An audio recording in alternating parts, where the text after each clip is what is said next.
In the back, can you hear me? I feel like I'm kind of cutting in and out. Okay. So, we are going to address a lot tonight. I have a lot that I can share. I could talk to you guys for hours about this, but I'm not going to. I'm going to be cognizant of your time. You can feel free to stop me with general questions during the presentation. If you have specific questions or individual questions that you want to ask, we can definitely address those after in like a separate question and answer session. So without further ado, we're going to talk tonight about pretty much all of these. What technology are kids using? What do they have access to? How often are they using it? What are they using it for? Are you checking when they are signing up for social media? Are you there as well? Are you in their online world as much as Can you guys hear me in the back if I talk loud? Yes? Melissa, No? will give you a hand out. All right, is that better? Hang on, 1 second. Is that better? Yes. All right. So what apps are they using? Games are they playing? A lot of times, especially when they have a smartphone, we kind of forget about that technology, that they have access to that typically 24/7, and they could be downloading and doing as much on there as they could on any other device. Who are they interacting with? What are they sharing, posting, downloading? One of the things we'll address is friending. When they friend or follow somebody, or somebody friends or follows them, what is a friend? Right? A lot of times when we talk to students, we ask them, what are qualities that you look for in a friend? And they address trust, honest, somebody that cares about them, similar interests, things like that. And then when it goes online, it often is just, yes, more followers, right? And they're forgetting to think about the qualities that they're looking for. Why does this person want access to me? What are they looking for? Why do they need to know the information that I'm posting online? So the Illinois State Board of Education requires that all schools in grades 3 through 12 address internet safety, like Amy said, in those 4 categories in the middle. Clearly, with third graders, we're not addressing sexting or exploitation, and if we do, it's in definitely different in general terms. As we get older, things within here are definitely talked about in a little bit more specific terms, like we will talk about tonight. We address those with the 4 modules on the outside, defining what a digital citizen is, what makes a good digital citizen.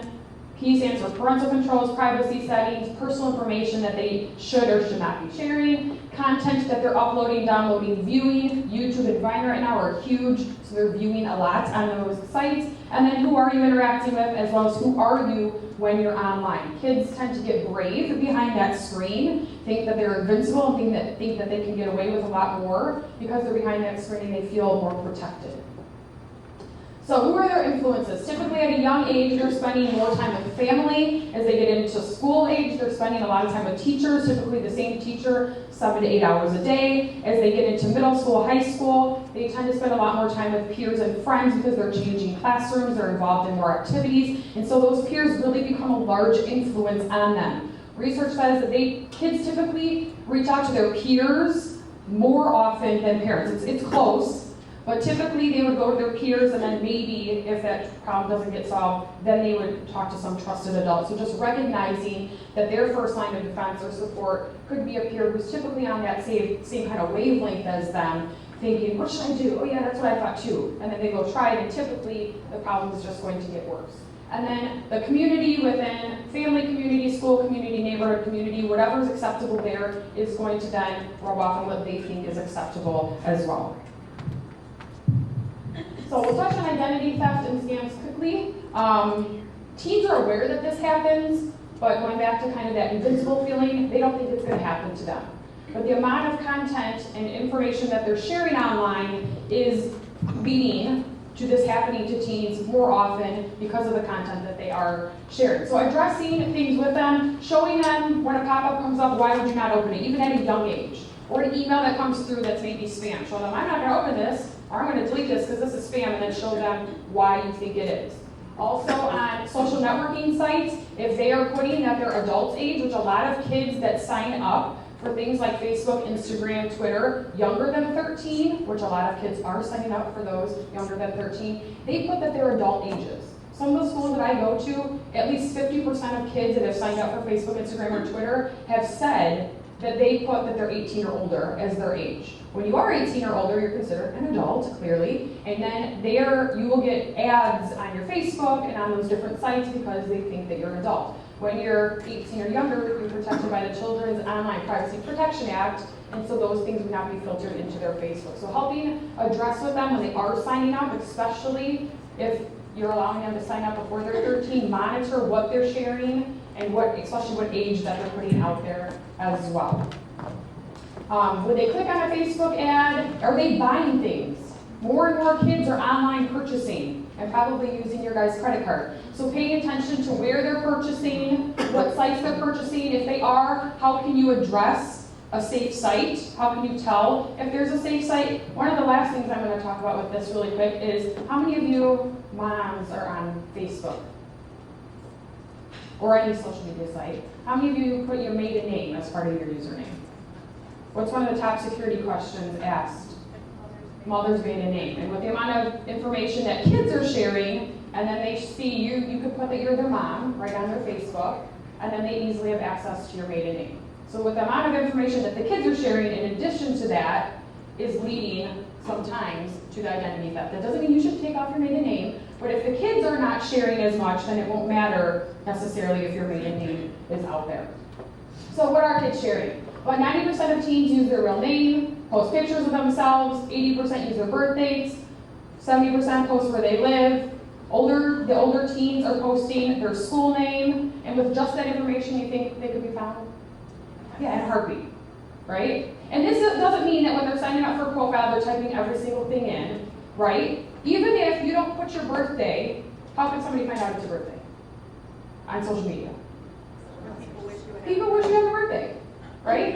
And if it's a milestone, oh, you're 16, yay, happy birthday, right? And then somebody could easily figure out what their birthday is. So again, helping them, when we address what a digital citizen is, we say somebody that's thinking critically about the opportunities and the challenges that you're gonna face when you're online, right? There's a lot of really awesome opportunities that we have using the internet. We can video chat with somebody from around the world. We can watch funny YouTube videos, right? We can chat with people, family that we haven't seen in a long time. So there's a lot of really awesome things we can do on there.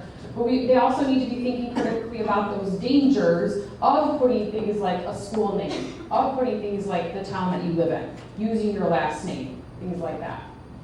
So, about 80% of parents who are on social media have friended their child. We always recommend you following them or having their password so that you can see what they're doing as well.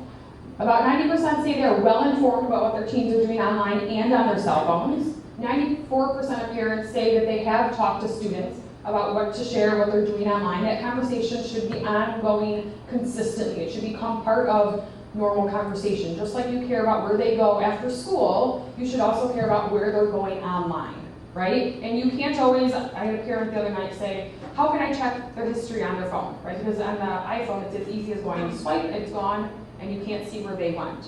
Right, so having those conversations, so it's not necessarily you having to go scoop around where they're going, but if it becomes part of just a normal conversation that you have in your household, they're going to be more willing to share it because it's more conversational than somebody accusing or you trying to inquire about what they're doing.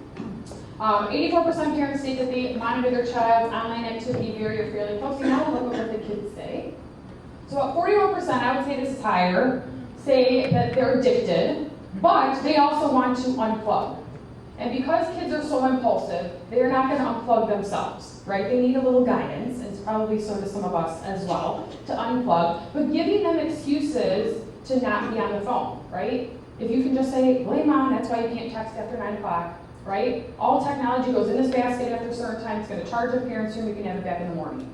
Or no technology in the bedroom, or only gaming in this room, or only, there was one family that told me they have a family tech time.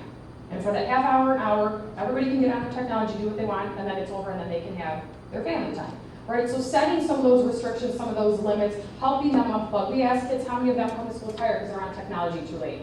Usually at least 50%, right? Or how many of you have to have your phone out of your room at night? Not fun.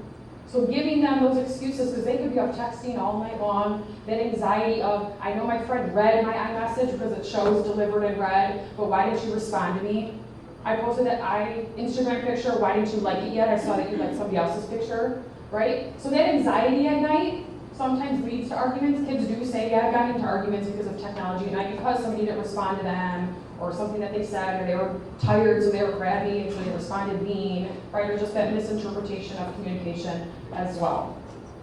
So 31% of teens would change their online behavior if their parents knew, if they knew their parents were watching. So kids say, about 60% say that parents don't regularly ask them what they do online. Only 21% of teens say their parents are very well informed, where it was 80 to 90% of parents said that they were very well informed. About 40% say their parents monitor their online activity, where again it was 80 to 90% of parents said the same thing. So why do you think this is so different? Why do you think there's lower percent of kids and higher percent of parents? The kids don't know that parents are checking. Parents don't totally know what kids are doing. I know it seems like a full-time job to be checking what they're doing online. So we'll talk about some of the ways you can figure out. What do you think? Clearly parents, we don't know what we're doing, they can't keep up with it. It's difficult, especially if they're on every piece of technology. If they have access to gaming systems, iPads, laptops, phones, it would be a full-time job to check everything, right? So being their friend, if they're on social media, join social media too. Be on there, even if it's only to follow them. Just so you know how it works, right? The ins and the outs. Instagram seems pretty innocent, it's just pictures, but what else is out there, right? Twitter, again, posting things about your favorite sports, things like that, but do you know what it means to hashtag? Do you know what's filtered under those hashtags, or what different hashtags are trending, things like that. If they're on their phone and texting, who are they texting? If they are video chatting, who are they video chatting? If they're gaming, how many of you have gamers in here? Kids that like to play the video games. How many of them have those little headsets where they talk to people? Have you ever listened?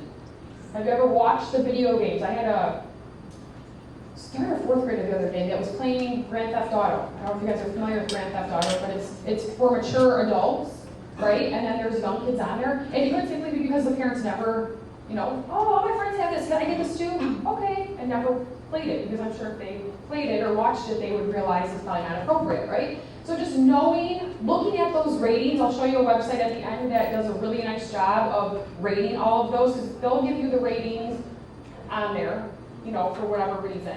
But usually on some of those sites, they'll give you the friendly version of why it's that, or this one will kind of give you more the nitty-gritty of why things are rated certain ways and who they are appropriate for. So I'm going to keep reiterating conversation and making sure that it is a conversation rather than, what do you want? Or I heard about this, or you better not be on that, right? Because that's going to be our reaction to defend and say, oh, you better not do that and think that they're going to listen. But the second they go out the door and their friend is allowed to sign up for Instagram, they may be on their friend's Instagram, right? So just recognizing that some parents are going to allow it even though you're not going to. Does your child have a plan? If they go to their friend's house and their friend's playing Grand Theft Auto and you've told them they can't, what are they going to do at their friend's house? Because they're going to feel that pressure, right? They're going to want to play because everybody else is playing. So do you have a plan in place for them of what they're going to do? Are they going to call you? Are they going to suggest a different game? Are they going to start bringing their own video games to play over there? Have that plan in place. One of the other plans that you can have for them is giving them a word to text you. If they're out somewhere where they feel uncomfortable, unsafe, they don't feel like they're in a good position, then maybe they text you butterfly. And that just means come pick me up wherever I am, no questions asked. Maybe tomorrow we'll have a conversation. And not to say there's not consequences for some of their choices, but if you problem solve with them first, and then say, okay, so there's a big consequence, what is it going to be? Because if we just take their phone away, and then they get it back next week, do you think they've learned their lesson? Probably not, right? Just like if we ground them. How many kids have only been grounded once? Probably not very many, right? So having that conversation with them, telling them why you're setting limits, why you're setting those rules. So you're not allowed to have Instagram, why? Give them a reason, right? I ask kids every time that I present, why do we have rules? Are rules important? They all, 99% of them say yes. Every so often we get that one rebel that says no. But they say yes. Why do we have them? The first answer they always tell me, keep us safe. The second one is keep some sense of order or control. They're going to push those boundaries, but they like those boundaries. They like to know what they can and can't do, and they like to know that you're paying enough attention that when they cross that boundary, that you're going to hold them accountable for those actions, right? And those consequences should come with some sort of problem solving or information from you as to what happened. Yes?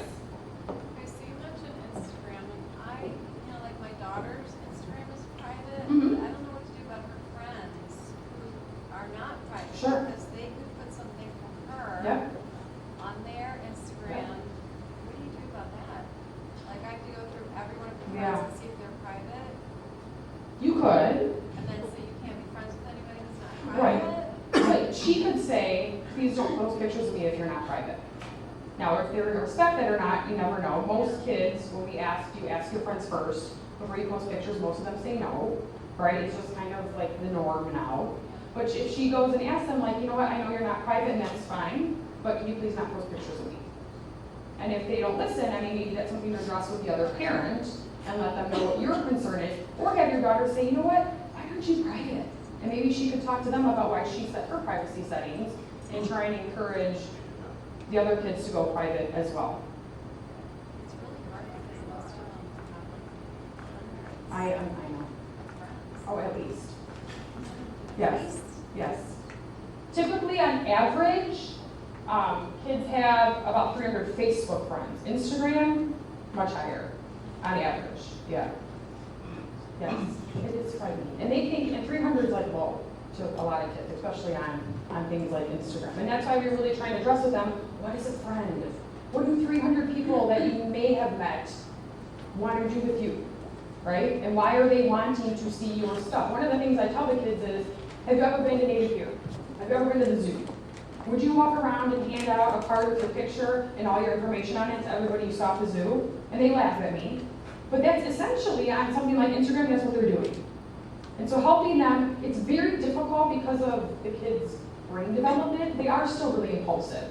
So they are going to make mistakes, and we have to be ready for when they make mistakes, not if they make mistakes, because they will, right, as to what we're going to do. And so if we can help them understand, it's hard for me to comprehend the World Wide Web, right? That there's people all around this world that can see stuff that we're doing, that could search my name and find out that I'm here tonight, right?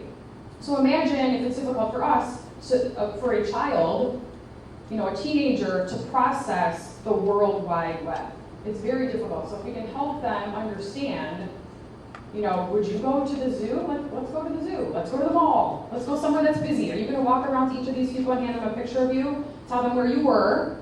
Tell them your name. Tell them your birthday. Tell them your school. Tell them where you live. No, right? Because they're thinking stranger danger. So help them process through that realistic version of it, because it is difficult behind the screen to realize that there's millions of eyes watching our every move. So there is no magic pill, unfortunately, to say that your daughter's picture will never be out there, right? There's a lot of parents that say, I don't want my family out there at all, but my sister posts pictures of us, and I have to ask my sister to stop posting pictures, right? And that's difficult, let alone telling a teen not to do that.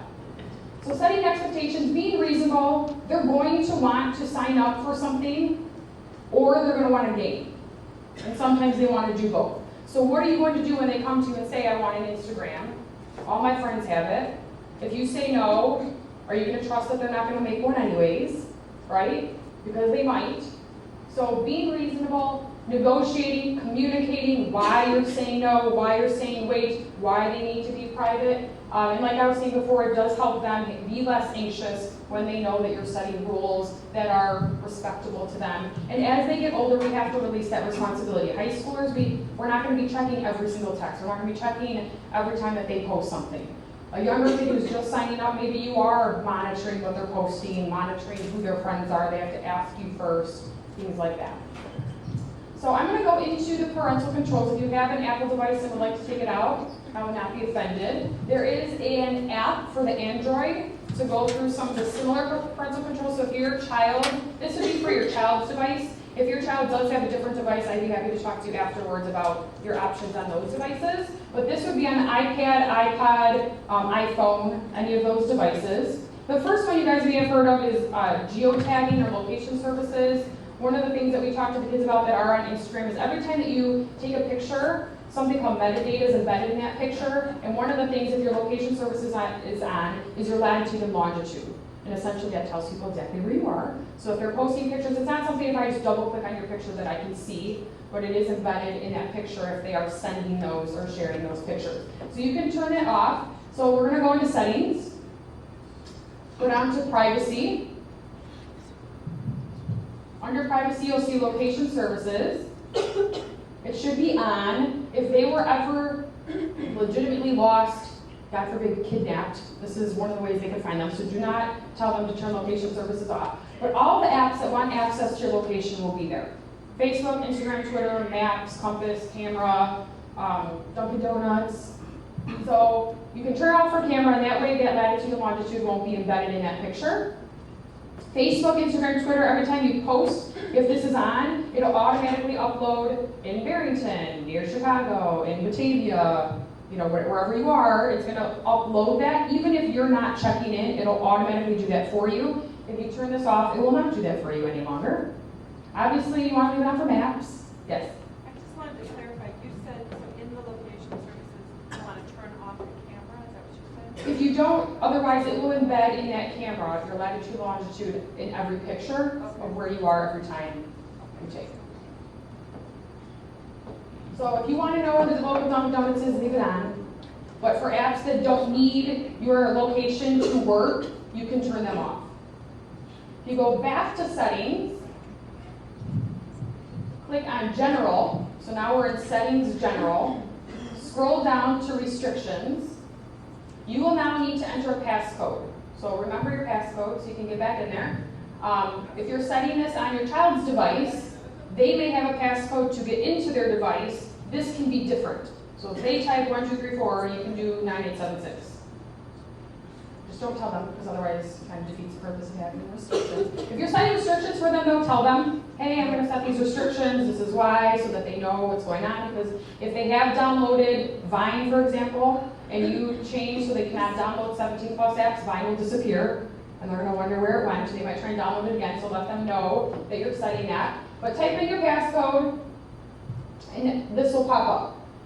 Just some quick little things. If you say no Safari, they could go download another internet app. If you say no FaceTime, they could go download another video chat app. So if you don't want them on the internet, there's other ways to make sure that they don't use the internet, but just know that even if you turn some of these off, they could go and use a different application to still meet the same purpose. But if you've got like little guys using an iPad, you don't want them taking a lot of pictures, you can turn off the camera, something like that. But if you go down to installing apps, if you want to be the only one who can install apps, turn this on. If you don't want them to be able to delete apps, turn this off, Deleting apps would be if you're letting them install apps and delete apps, and you say no Instagram, they could go download it when they're not home, delete it before they come home. That would be a lot of work, but that would be an example of why you might not want them deleting apps. If you scroll down more, all Apple devices are programmed for adult use. So you'll notice it says explicit, movies, all TV shows. So you can go in here if you don't want them purchasing explicit music, if you don't want them watching R-rated movies, etc., you can change those. In-app purchases, pretty much every free app nowadays, you can make in-app purchases. Candy Crush Saga, you can buy likes. Facebook, you can buy birthday gifts for people. Pretty much every free game I've seen recently says in-app purchases under it. So if you don't want them constantly, you can rack up a lot of money buying likes on Candy Crush Saga. So if you don't want them doing that, you can turn it off. Click on apps. Yes, I'm sorry. Oh, I was just gonna ask, can you limit YouTube on this one or no? Yes. Yes. Yes. Who said yes? Not on the screen. Oh, okay. Did it from- Oh, some other ways? You can set up an account on YouTube and set restrictions for their account. Yes. That is the nice thing about YouTube, because it does have some really awesome videos for kids to watch. So if you click on apps, this will pop up again. It's set for adult use. So if you don't want them, if they are under 13 and you don't want them on social media, you can turn off, 12 plus and 17 plus. If they are 13 or older and they are on social media, that's fine. Then you can turn off the 17 plus. And I'll go over some of the apps and what their ages are in just a few minutes.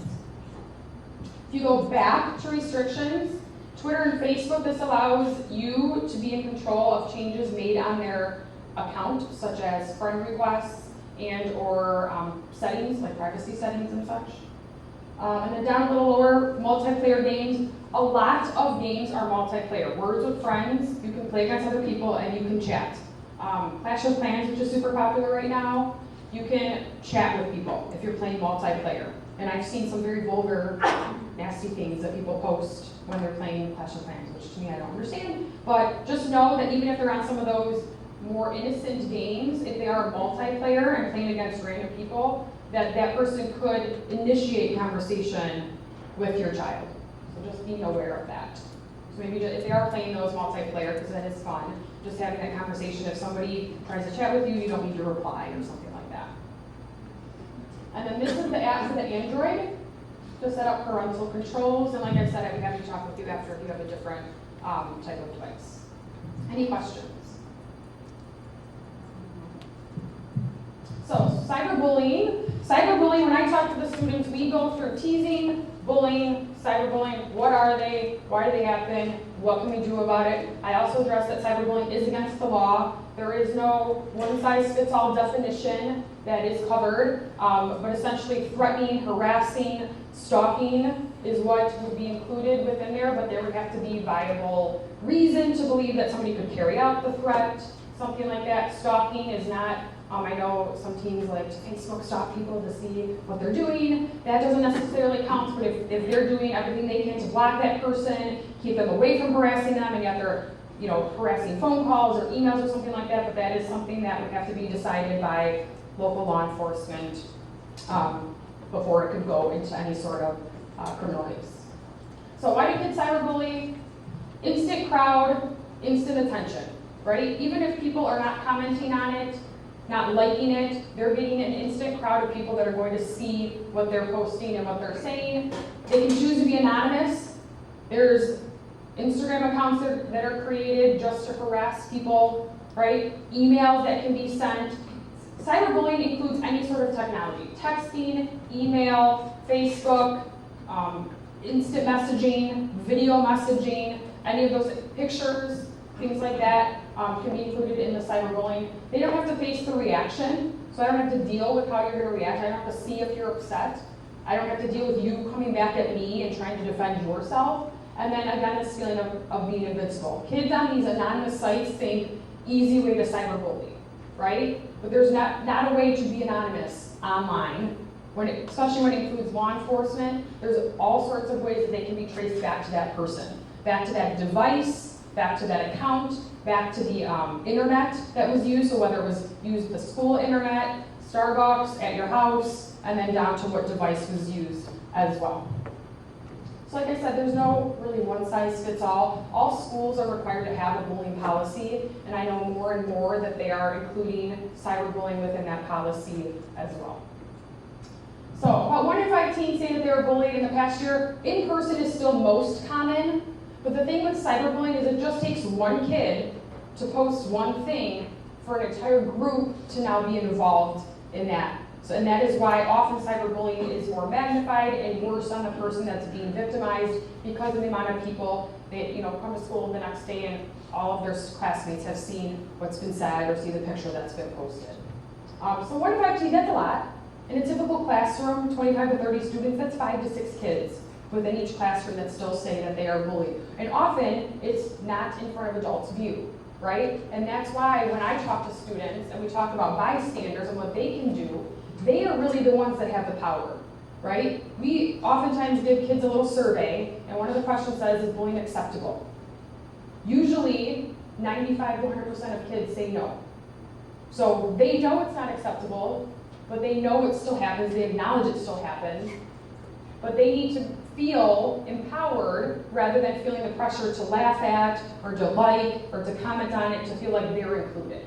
Right? So if they can kind of team up and be upstanders rather than just bystanders, they can be the ones to really make a difference and make this a lot lower than 1 in 5 students. So what can we do? You know your kids the best. Behavior changes not wanting to go to school. Thousands of kids don't want to go to school every day because of feeling unsafe. That should not be acceptable. If they're withdrawn, if they also don't want social media, don't want their technology, mood changes, behavior changes, friend changes, might be things if they don't want to walk in the hall at school, don't want to go to unsupervised areas. And then the bully, if they're not wanting you to look at certain things, if they're laughing, if they've got a group up there kind of giggling, just recognizing again their behavior, if they have multiple accounts, why do they need these multiple accounts? Especially if they're anonymous, we talk about the difference between using a nickname. It's okay to use a nickname as your username instead of your full name, but not to create like an alias or an anonymous account with the means to harm or hurt somebody else. So, sexting also against the law. I would take, if you guys have separate questions about this later, I'll definitely address what I can address. I am not an attorney or law enforcement, so I cannot address those types of questions, but I can address what I do know. Sexting is against the law. Being in possession of, creating, and or distributing are the three offenses. Any image of a minor, 17 or younger, that is, whether it's completely nude, partially nude, face, no face, that is considered child pornography. And so whether it's an adult in possession of that or a child in possession of that, that is against the law. It is different how they deal with it, county to county, town to town. There is no one to say if this happens, this is going to be the consequence. So 31% of social media users say they flirted with somebody online. Just dating in general, relationships in general, are totally different, right? What we might not say to somebody's face, we have all these other opportunities to say, right? Through text message, email, instant message, anonymous account, whatever it may be. So just recognizing that and the bravery and courage that kids feel behind these screens are sometimes scary, right? Because they don't have to face somebody else, they don't have to deal with immediate consequences, so they might take that chance hoping that they won't get caught or hoping it's not bad enough, right? One of the other things that I want to address with sexting really quick is, just from what I've heard talking to parents, there are kids that think that this is safer than undressing or doing something sexual in person. Because they're not with that person can't touch them, they can't really see them, so maybe this is safer. Some of the parents that I've talked to that their child has engaged in something like this, they're like saying like, oh my gosh, my daughter hasn't even held a boy's hand. And yet they were sexting through video chat. And that is kind of showing like, do they think this is safer because that boy can't be in that room with them, right? So helping kind of address those types of questions. Teens are curious. They want to know, they want to be liked, they want to be accepted, they want people to tell them they're attractive. And if this is one way that they might get that attention, we need to help them figure out other safer ways. And that goes with just searches online as well, right? What they're searching, what they're looking for, what they want to learn, because their bodies are changing, their emotions are changing, and so we need to address those hopefully within a safe, environment with trusted adults. So the two different types of production of sexting would be the romantic, where the individual chooses to take these images and send them and share them, or the aggravated intent to harm, meaning not knowing, so at a sleepover, locker room, something like that, as well as what I've heard, unfortunately, more and more about is these threats, our blackmail. I have this picture of you, I will not send it on if you send me 2 more of this. Or I'll tell those boys to delete it, or those girls to delete it, if you send me more, I'll keep those to myself, right? And knowing that kids are impulsive, they probably won't keep it to themselves. So about 10% of teens reported creating nude images or receiving them. Typically when we hear about this, it is one child that created the child pornography, decided to distribute it of themselves, and then that gets distributed amongst more people within the community. But 7% said that they received them but did not appear. So typically it is people that have those images of another child in their possession. Any questions on that? Yes? You said the person that creates it, that is? So the 3 things that can be included in, or be considered a crime would be creating child pornography, distributing child pornography, being in possession of child pornography. So one of the other things about this is, if I've heard a parent say, oh, send it to me so I can have it and I'll show it to police or whatever it is. Now you're in possession of child pornography. So even though you didn't create it or send it, as an adult, you're in possession of child pornography. So don't ever ask your child to send you the picture. All 3 of those are against the law. Creating, possessing, or distributing. Yeah. So if your child does come to, hopefully if they get this image, they do come to you. Yes? So it's connected to your child when they're in possession Yes. of it. Yeah, so that's what I was just about to talk about, so perfect time. So what my suggestion is hopefully they tell you or tell some trusted adult The thing is, if they delete it and never tell anybody, if it ever comes down to law enforcement including them, so me saying, well, I know you have it, and they get your phone, you're like, no, because you deleted it, it will come back to life. All of those Snapchat images, text messages, pictures are going to come back to life once the forensic guys get a hold of it and dump the device. Okay, so even if they just delete it and never tell you, it's going to still be there. So my suggestion to them is always to don't delete it. They don't have to show you, but they can tell you, here I have it, what do I do? What I tell you guys is call your local law enforcement. Because if you just tell them delete it and it ever comes back, now they can trace it back and say, okay, he didn't delete it, or he didn't send it on, or she didn't send it on, or something like that. But if you guys find local law enforcement, it's out of your hands now, and you're letting them deal with the case, and also by them keeping it and not deleting it, then law enforcement can use that image to further investigate where that picture came from. Does that help? But is your child gonna get in trouble for getting it? They shouldn't. We can address more specific questions after. Is that okay? Okay. So as far as exploitation, the real people we're trying to keep these pictures away from are the actual online sex offenders, child predators. Typically, people that are creating these images, adults that are creating these images, are people that have viable access to their victims. So unfortunately, you hear in the news about coaches or neighbors or family friends that end up being arrested for this. So one of the more recent examples of this would be, I don't know if you guys remember the girl Hannah Anderson. She was 16. I think she was from somewhere out west. Her parents recently got divorced. Dad moved to another state. Dad's best friend kind of came in and was playing surrogate dad.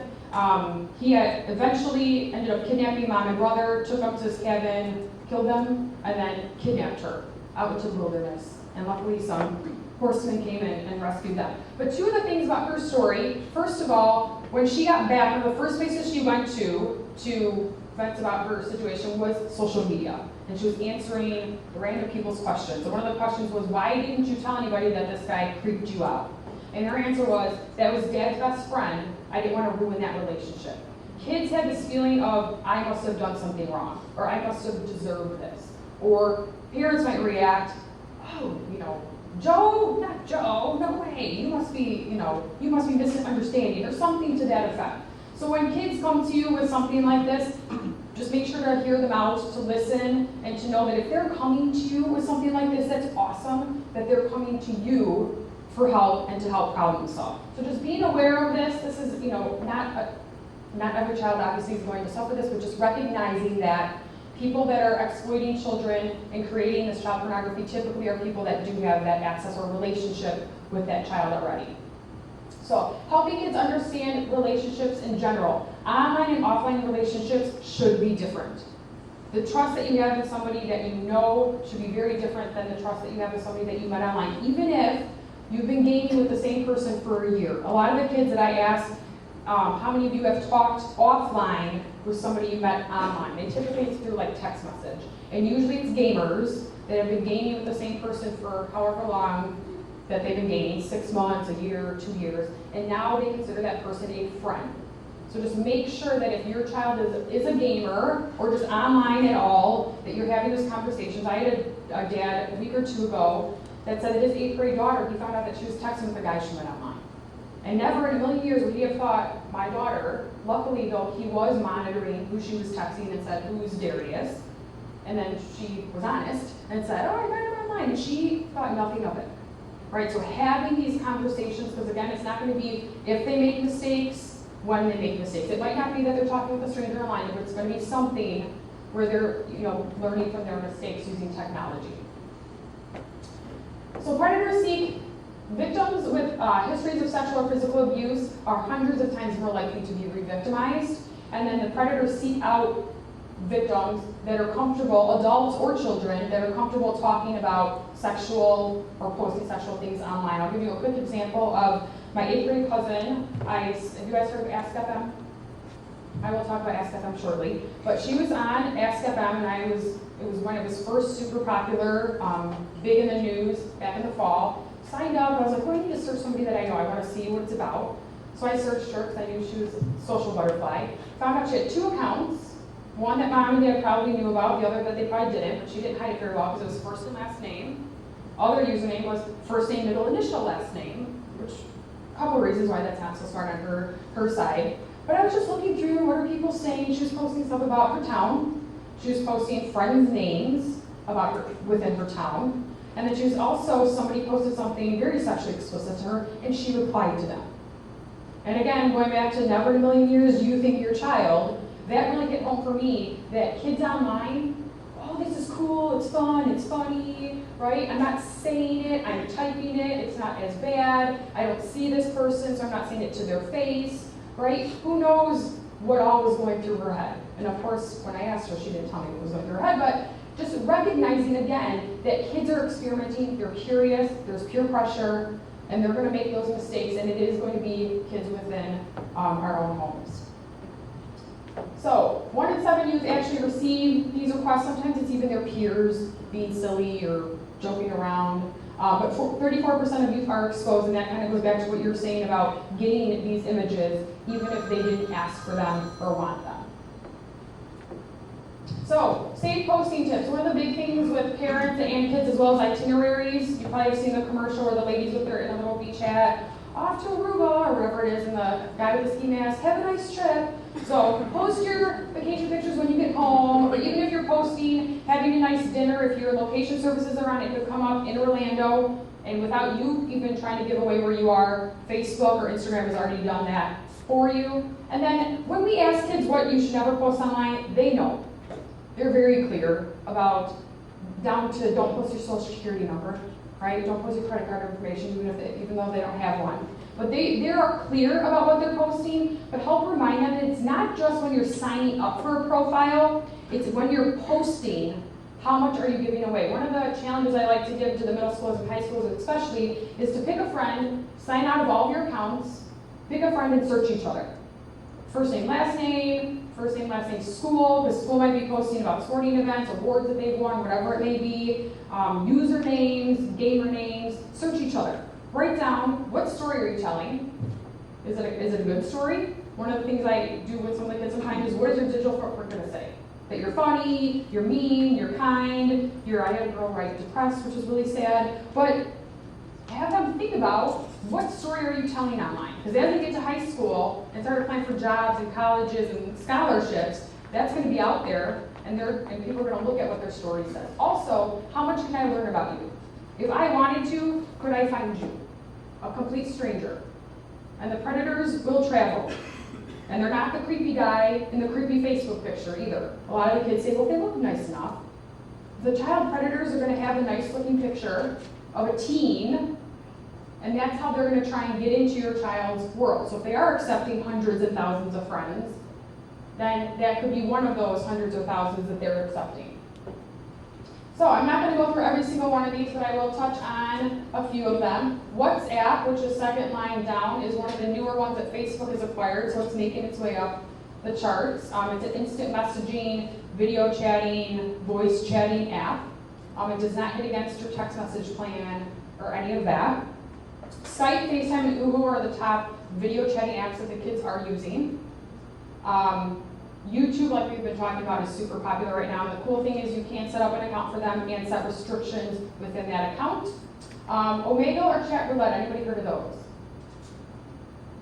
Those are fun little video chatting apps that I like to relate to old school prank calling. So you dial a random number, you get a random person, you say something funny, you might get yelled at, and you hang up. These are video chatting apps that you chat with anybody. Video. So you can imagine what might be on the other side.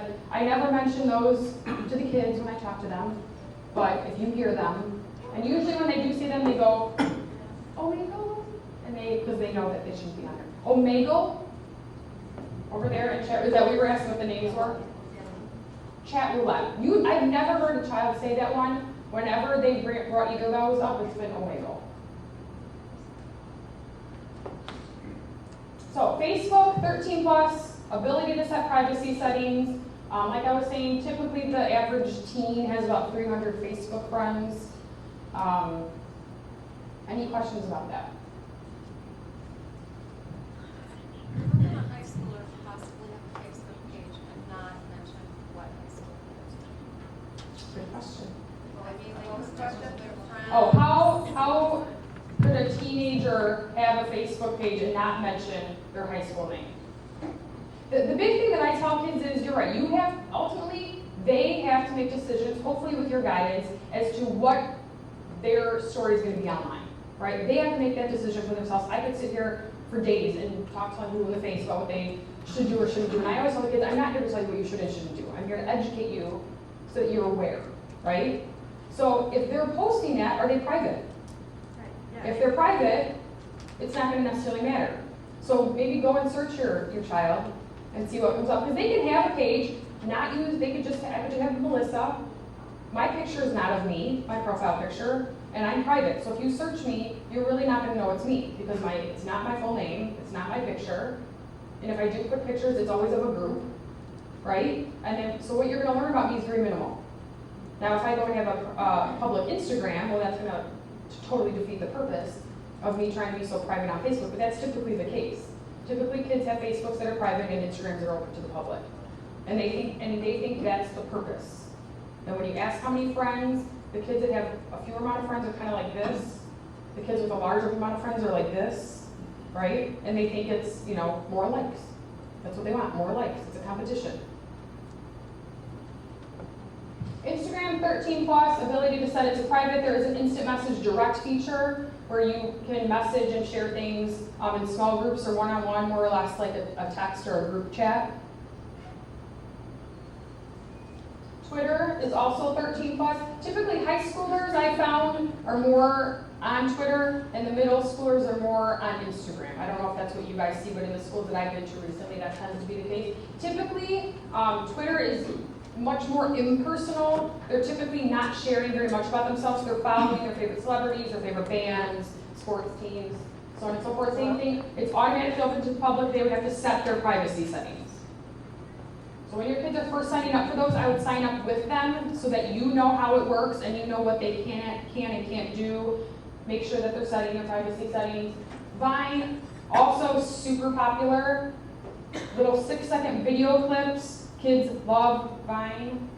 They're typically funny, but more and more I've heard of very sexually explicit and vulgar videos that are being posted on here. Kids are typically not posting their own videos, they're going to watch them. And when they watch them, they often share them with their friends and their peers. It is a 17 plus app though. Yes. You just said about Vine having maybe sexually explicit, videos.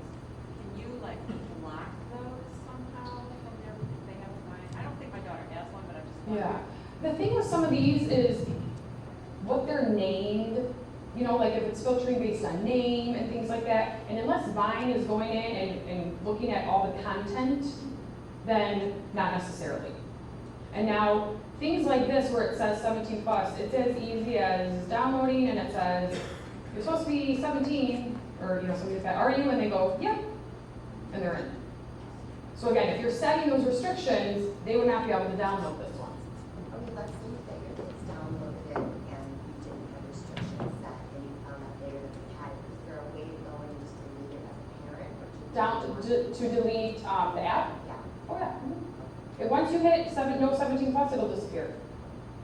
But you have to do that on any device that they're using. So I have to go on their device? Yes. Those restrictions that I showed you have to be in their device. Yep. That would be their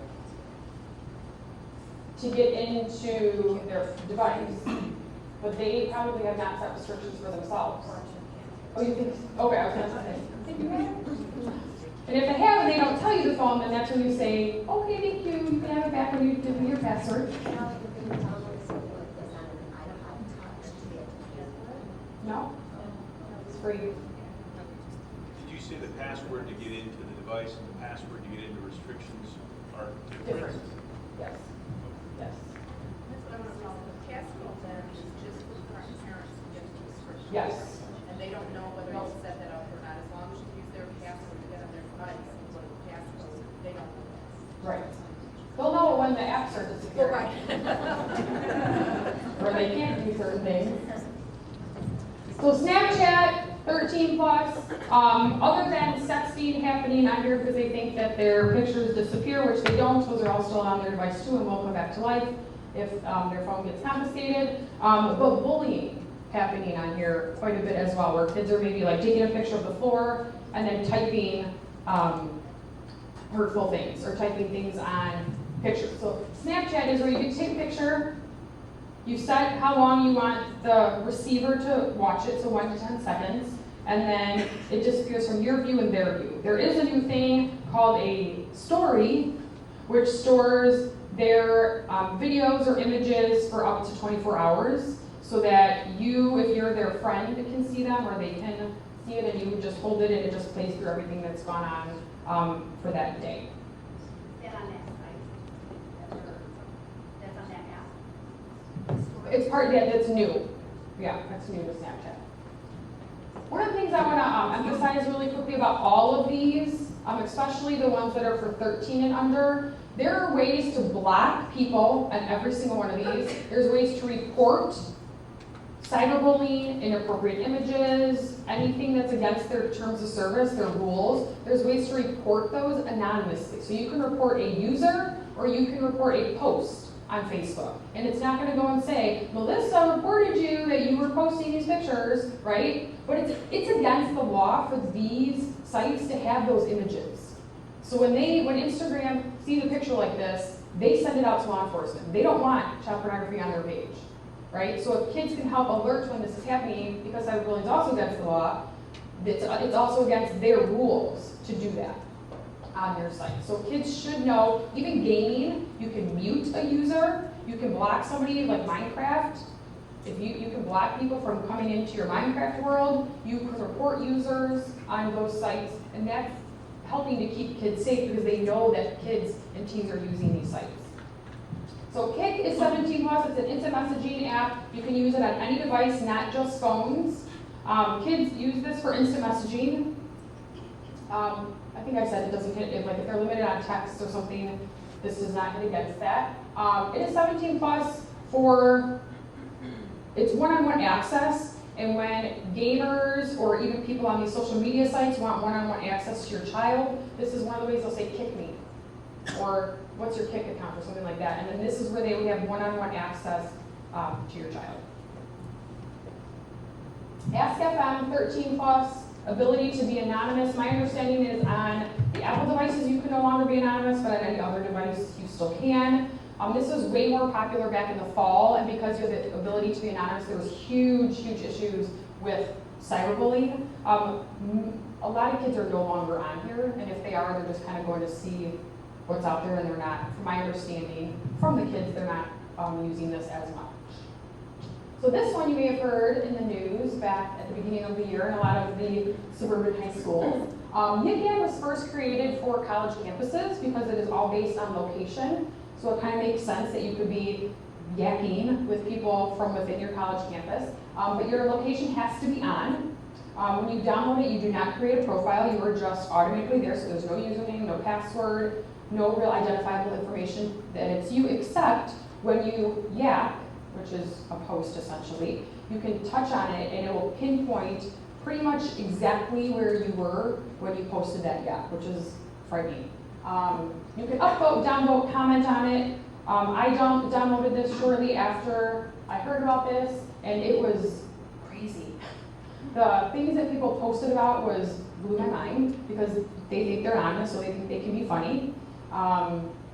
My understanding is you cannot download it within a school setting. It will come up. They tried to shut it down in Chicago, and basically what that is in areas where it's a school, like a location, your geolocations within a school setting, it'll say something effective. It looks like you're in a school, you cannot download this, but then the second you drive down the street, you download it.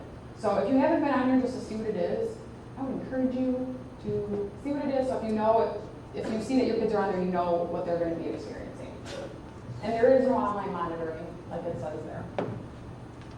So I kind of went over this, but reporting, safety, if you're not sure, if something's happening, if you think your child's being cyberbullied, screenshot it, print it, copy paste it, keep that evidence, report it here, and then if you feel like it needs to, where they're being threatened, harassed, they feel unsafe, you can, like I said, go to law enforcement, but your first line of defense is these sites, and they do want to keep your kids safe. So one of my first parent presentations, a parent asked me to include this, and I thought it was a great idea. As a parent, what would be your reaction if you found out your child did any one of those? Because chances are, like we were saying, they're going to make mistakes. something's gonna come up where there needs to be some sort of consequence, and it may involve another child, it may involve another family, it may involve the school, how would you react? Would you be open to problem solving with that other family, with the school, or would you say, no way, not my child, we'll handle this by ourselves, right? So being open to that conversation, again, being prepared of how would you react? If you need to take 5 minutes and go and scream and yell, okay, go do that, and then come back and talk to your child one-on-one and have that problem-solving conversation with them. So I have one last quick video I would like to share with you guys. I share this with the older students. It's a video made by a student for students, and it really, I think, does a nice job of laying out, there's two sides. Just like in life, offline, there's two sides, the plus side and the minus side. Ultimately, they have to make that decision for themselves, because not only are there going to be consequences that they might have to face, but because of their actions, other people might face consequences as well. So I'm going to show that really quick, and then I'll show you a couple resources, and then I'll open it up to questions.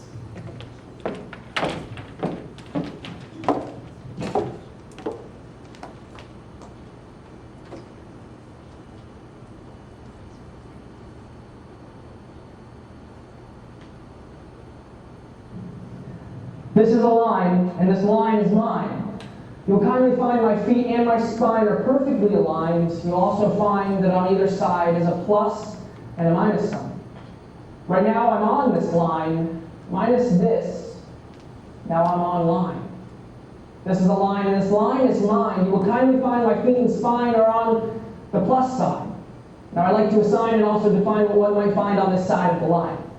I will not pretend that there are no consequences of saying something offensive online, no matter what my ignorant friend says. Because words are all I have, and yeah, I know it's sad we hide behind the mask of the latest social networking fad. So there's respect to my status, whether through Mark Zuckerberg or Tom, and I'll treat you the same in person, and yeah, I'll accept your friend request, Mom. This is a line, and this line is mine. You will kindly find my feet and my spine are on the minus sign. Now I'd like to assign and also define what one might find on this side of the line.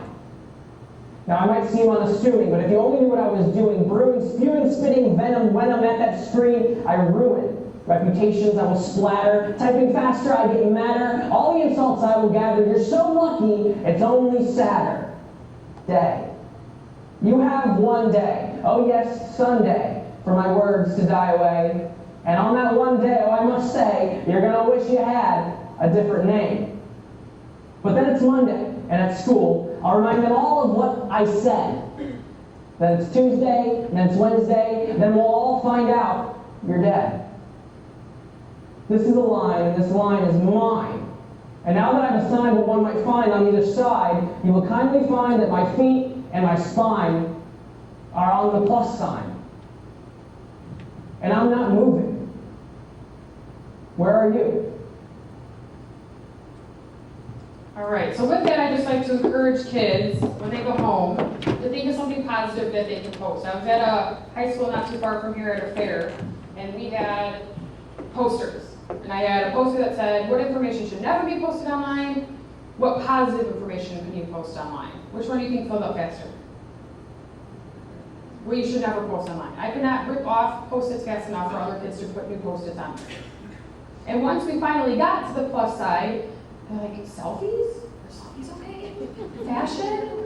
And then they kind of got into advice, a funny story, giving somebody a compliment, right? So encouraging them to think about, this can be used for good stuff, right? This can be fun if we think critically, right? If we stop and think, and then upload, post, and think about even a text message to one other person, a secret, and then that person's not your bestie the next day, and that secret that you shared is now sent in a group text to other people, right? So even something that we think is one-on-one, we lose control the second we hit that send button or that post button, even if it's just to one other person, even if it is a simple innocent picture, right? So just helping them understand the choices that they're making and potentially positive consequences of making somebody smile, making somebody have a good day, versus other negative consequences. So this is our website.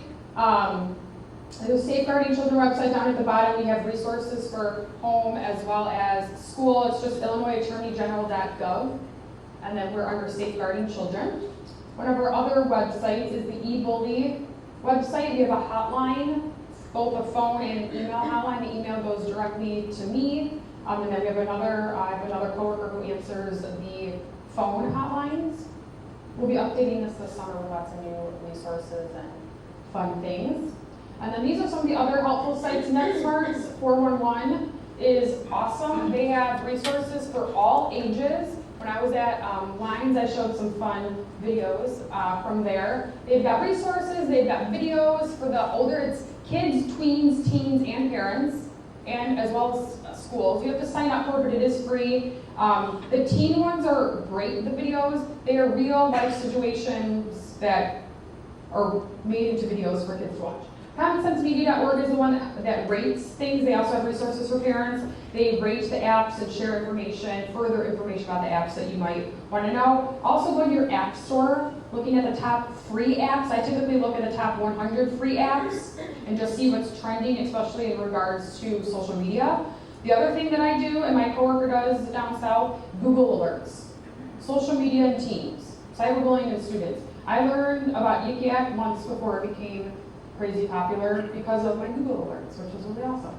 Cyberbullying.us, there's two guys that have dedicated their professional career to informing and researching about cyberbullying, really great up-to-date research. And that is it. So, for the question and answer, I have Sasha here. He is one of our attorneys from the High Tech Crime Bureau. So if you do have, we are not law enforcement, he cannot give legal advice, but can definitely answer general legal questions. Do you want to address the one about if the child gets the picture? Sure, I remember that question. I'm not mistaken, you asked, can your child get in trouble if they receive a picture such as child pornography and it's on their phone? And the answer to that question is no, as long as they act reasonably and responsibly once they receive that. So in criminal law in general, you need a mental state of mind of creating a crime or acting on the crime. So if you just receive a picture that is contraband, such as child pornography, you're not actually intending that picture